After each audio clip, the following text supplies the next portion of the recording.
قرآن کا پیغام، پارہ نمبر 17۔ فاسألوا أهل الذكر إن كنتم لا تعلمون۔ اگر تمہیں خود علم نہیں ہے تو نصیحت کا علم رکھنے والوں سے پوچھ لو۔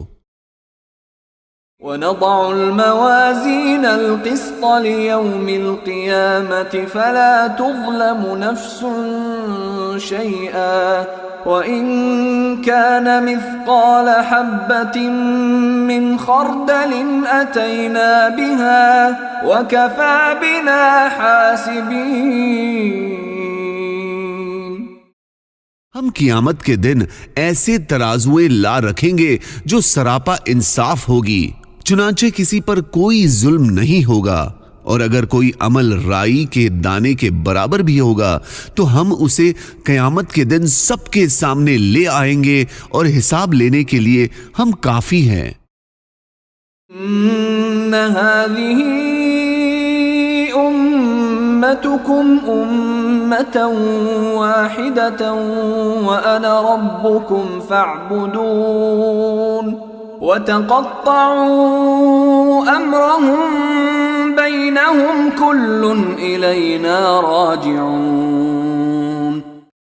لوگوں یقین رکھو کہ یہ دین جس کی یہ تمام انبیاء دعوت دیتے رہے ہیں تمہارا دین ہے، جو ایک ہی دین ہے، اور میں تمہارا پروردگار ہوں، لہذا تم میری عبادت کرو۔ اور لوگوں نے اپنے دین کو آپس میں ٹکڑے ٹکڑے کر کے بانٹ لیا، مگر سب ہمارے پاس موت کے بعد لوٹ کر آنے والے ہیں۔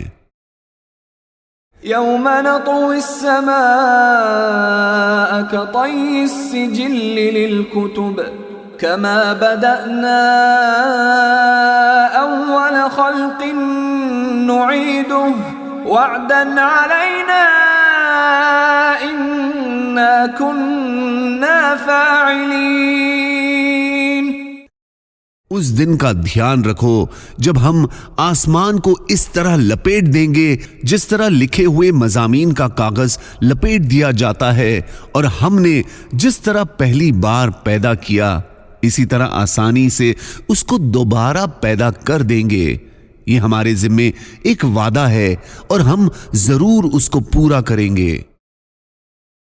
ان اللہ يدخل الذین آمنوا وعملوا الصالحات جنات تجری من تحتها الانہار ان اللہ یفعل ما یرید۔ جو لوگ ایمان لائے ہیں اور انہوں نے نیک عمل کیے ہیں، اللہ تعالیٰ یقیناً ان کو ایسے باغات میں داخل کریں گے جن کے نیچے نہریں بہتی ہوں گی۔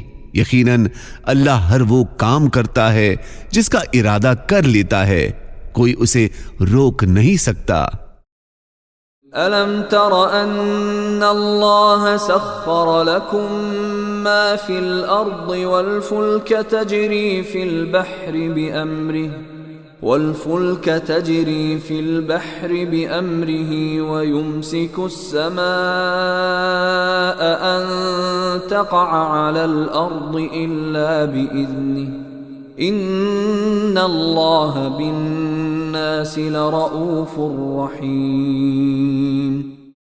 کیا تم نے نہیں دیکھا کہ اللہ نے زمین کی ساری چیزیں تمہارے کام میں لگا رکھی ہے، اور وہ کشتیاں بھی جو اس کے حکم سے سمندر میں چلتی ہیں، اور اس نے آسمان کو اس طرح تھام رکھا ہے کہ وہ اس کی اجازت کے بغیر زمین پر نہیں گر سکتا۔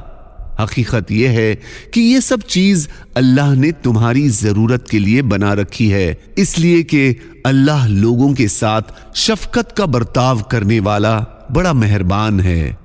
جزاکم اللہ۔